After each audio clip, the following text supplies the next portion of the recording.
welcome in Romania again, in Bucharest. Thank you. At George Enescu International Festival.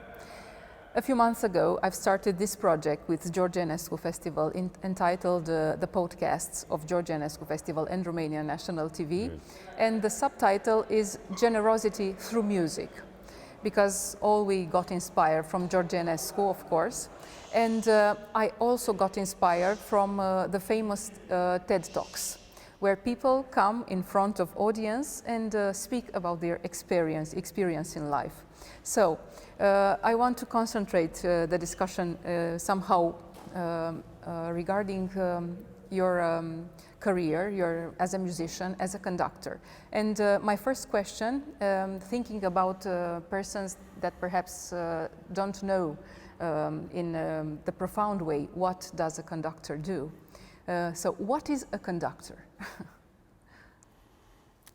It's a good question because there is not really a one clear good answer, because it is a profession that involves very many areas.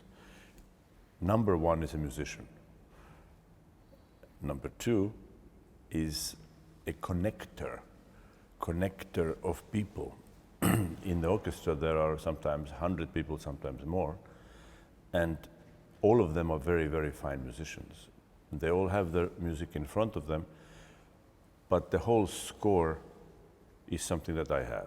And having a kind of a point of view, a concept, if you will, is something that only one person can have, because you cannot do a performance by voting or by trying to find the middle ground. There has to be an idea how you want to go from beginning to an end, what is the actual process. And that comes from studying, from learning the form, understanding the style, knowing the text very well. Because, you know, if you look at the big scores of, let's say, Mahler, you know, there are millions of markings and little details and accents and markings for the conductor and various markings that orchestra members not always are aware of. They know what's in their part, and they know also what they did last time. They remember, well, 2 years ago we did this. But the person who kind of really has the concept of how that person wants to go from beginning to an end, where is the climax, how to build it, where to hold back, where to go forward.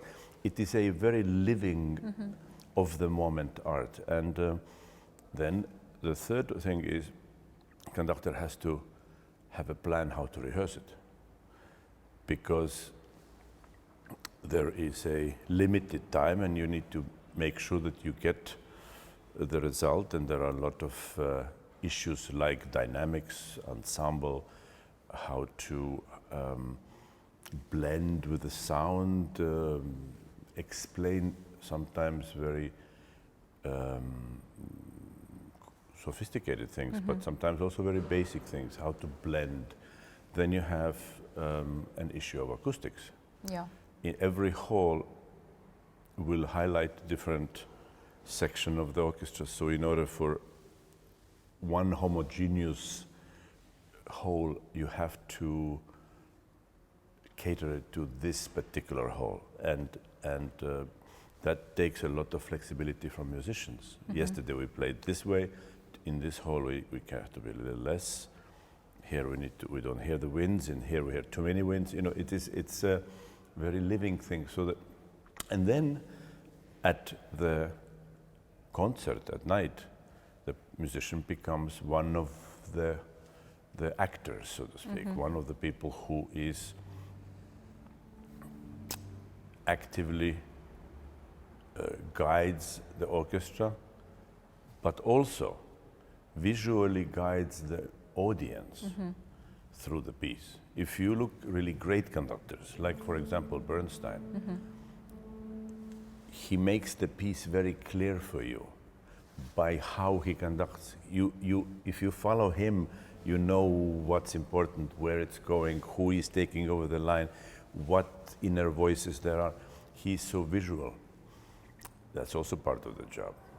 And then comes the other part of the job, dealing with all the other necessary issues like public relations, press, sponsors, travel, you name it. It is so all-encompassing that what audience really only sees in concert is a tip of the iceberg. Yes. And I always wondered, you don't have the words to speak to the public. You don't have the instrument to make the public feel what you feel. And it's very difficult because the conductor has to put his own feelings into the orchestra, and the orchestra transmits this to the public. On one point, you are absolutely right. On the other hand, I would disagree that I don't have an instrument, because actually the orchestra is an instrument. It is just a sort of magnificent, maybe the most fantastic instrument of them all, because it combines all the instruments. Yes. And in a way, a really wonderful orchestra, and if it's a good conductor and there is a real relationship, that instrument becomes so flexible that you do have a lot of influence over the sound, of the whole workings of how this instrument speaks. So in some ways,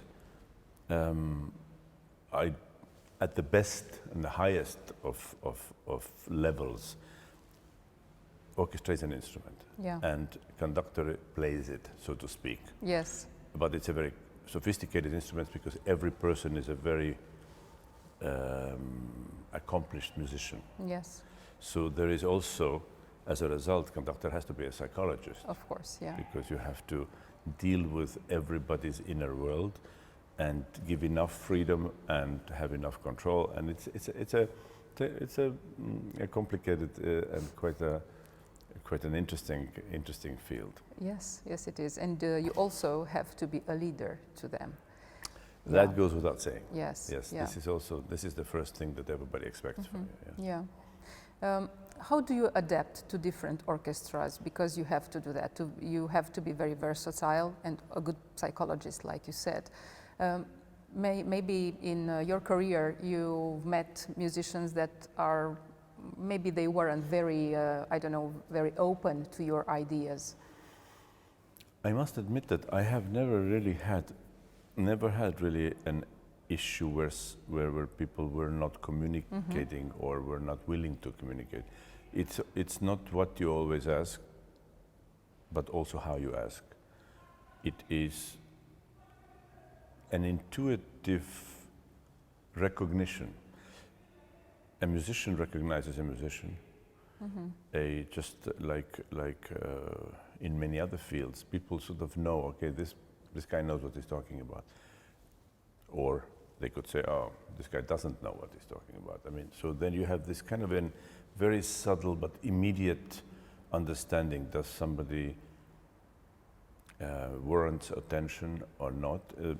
It is also something that very often happens very organically. Sometimes you see very young conductors, and they walk on stage and immediately they have authority.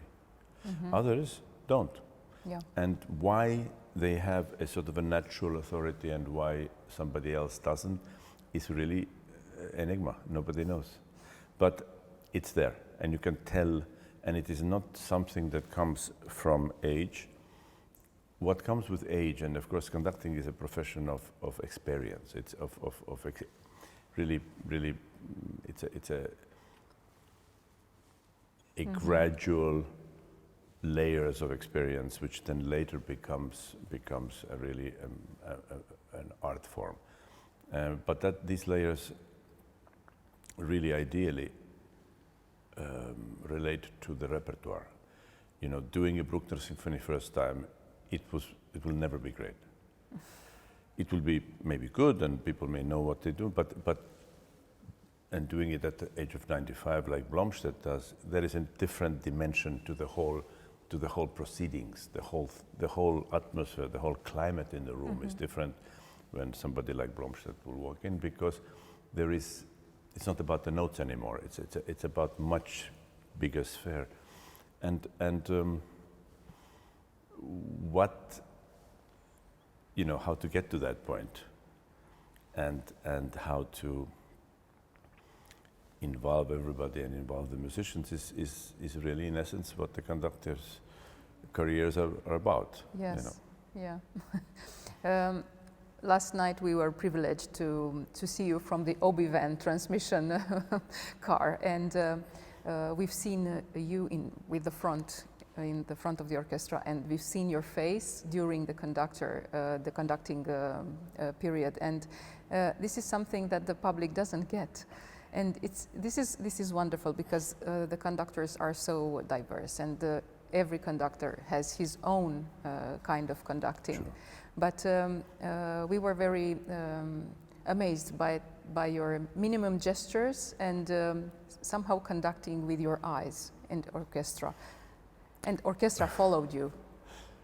Well, first of all, I have to say that this is a really fantastic orchestra, because we need to, number one, we need to always remember that musicians make the sound. Musicians are the center of everything, and an orchestra where you have such quality, you immediately start from a different point of view. Then comes a question of relationship. I'm a chief conductor. We have a wonderful musical and human relationship, and that translates into the performance, because what really happens in the performance is you kind of prepare in the rehearsals everything that needs to be prepared, but in rehearsals you need to forget all about this and kind of use your different part of your brain. It's a spontaneous, more narrative part of the brain, and sometimes you can say, well, in rehearsal we did it this way, but today in concert we got to this point in a different speed, in a different way, and we need to move from that point in a different fashion. So orchestra has to be adaptable, but you also have to be able to communicate it. You need to show it in a way that orchestra understands it. And very often the communication, the strongest communication, is always with your eyes and with your facial expressions and with your body language. It's very many conductors overbeat. It's not really necessary. In fact, it is an old truth that the smaller the gestures, the more attention you get, because people have to make sure that they see it. If somebody is constantly moving around, and people often turn it off, they don't want, it becomes tiring. So important is to have a lot of information in your beat, but it doesn't have to be very big.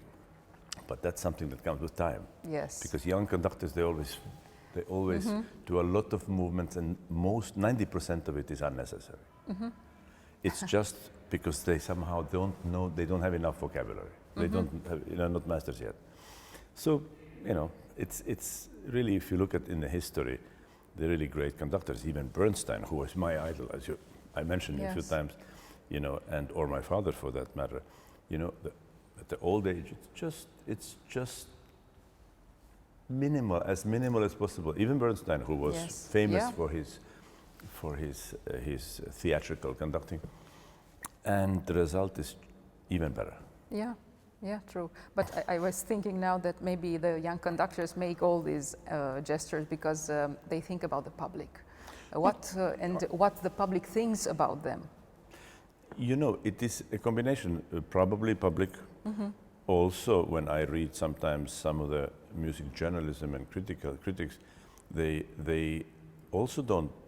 They also think that if you're getting the result but very quietly, that there is not enough emotion and this, because they also don't know. They also don't know. So a young person, when he looks at his colleagues, tries to somehow imitate. And if your colleagues are all using big gestures, you also want to do this. But the truth is, it's not necessary. Yeah. It's just like a pianist. Sometimes they do all these things. And then Marta Argerich comes and plays like this, and it's God. It's like a God. And there is no show, there is nothing, but everything is there. And Horowitz never moved, just like this. And there was no show, and it was glorious. Yeah. And then somebody else comes in and starts doing all this facial, and this is all nonsense. Yeah. Now, my last question is about George Enescu. You've conducted works by George Enescu, and I want you to tell me, how do you feel George Enescu? Enescu is a fantastic composer. It's a very specific language, music that it takes a little bit of time to get to, and as with everything, you know, the more you do it, the more you discover and the riches of it. And over the few years that I have been coming here, I have explored some of the music, the first symphony and a couple of rhapsodies, and now the cello concerto, the concertant, and I must say that there is really wonderful music in it, and deserves to be much better known. Mm-hmm. Yes. And you know, the basic thing, I think, in order to make this music well known in the world, not only in Romania. Clearly, the Enescu Festival is the most obvious and the strongest advocate for Enescu's music.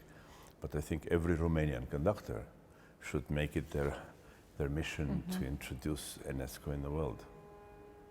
Thank you so much.